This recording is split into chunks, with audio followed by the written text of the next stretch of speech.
बिस्मिल्लाहिर्रहमानिर्रहीम। शुरू अल्लाह के पाक नाम से जो नहायत रहम करने वाला बड़ा मेहरबान है। सब तारीफ़ें उसी के लिए हैं, वही दोनों जानों का पालने वाला है। वनार ब्यूटी टिप्स के तमाम अहबाब को खुशामदीद कहता हूँ और उम्मीद करता हूँ कि आप तमाम दोस्त अल्लाह पाक की रहमत से बिल्कुल खैरियत से होंगे। आज एक नए देसी नुस्खे के साथ, एक नई वीडियो के साथ दोबारा मैं आपकी खिदमत में हाज़िर हूँ।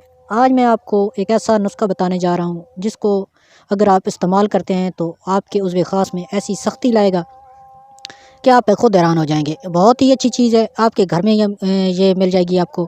बहुत ही सस्ता और आसान सा नुस्खा है, इसको बनाकर इस्तेमाल करें। जिसने भी इसको खाया है उसने दुआएं दी हैं। बहुत ही कमाल का नुस्खा है, बहुत ताकतवर नुस्खा है। अगर आपके उज़्व ख़ास में ढीलापन आ गया है, आपको इंतशार की कमी है, तो आप इस नुस्खा को लाजमी इस्तेमाल करें। आपकी जो परेशानियाँ हैं वो बिल्कुल ख़त्म हो जाएंगी। वीडियो का बाकायदा आगाज़ करने से पहले मेरी तमाम दोस्तों से एक छोटी सी रिक्वेस्ट है कि वनार ब्यूटी टिप्स को सब्सक्राइब कर लें और साथ लगे बेल आइकन को लाजमी प्रेस करें ताकि इस तरह की जो वीडियो है वो आपसे मिस ना हो सके। तो करना आपने क्या है कि आपने काले चने ले लेने हैं और उसका आटा आपने बना लेना है, या चक्की से आप पिसा पिसाया आटा भी ले सकते हैं। चनों का, काले चने जो होते हैं उसका आटा आपने लेना है और उसकी आपने रोटी तैयार करनी है। देसी घी के अंदर अगर आप इस रोटी को पकाएंगे तो और भी ज़्यादा जो है ना फ़ायदा होगा। जब रोटी तैयार हो जाए तो आपने 10 ग्राम काला गुड़ लेना है और 10 ग्राम जो है ना प्याज लेने हैं और उसके साथ आपने इसको खाना है।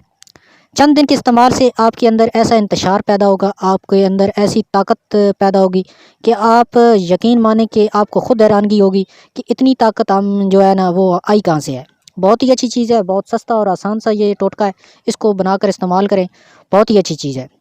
मैं उम्मीद करता हूँ कि आज का ये नुस्खा आपको ज़रूर पसंद आया होगा। पसंद आया तो वीडियो को लाइक कर दें, अपने दोस्तों में शेयर करें और इस चैनल को लाजमी सब्सक्राइब करें, क्योंकि यहाँ पे इस तरह के जो नुस्खे हैं वो अपलोड होते रहते हैं। शुक्रिया।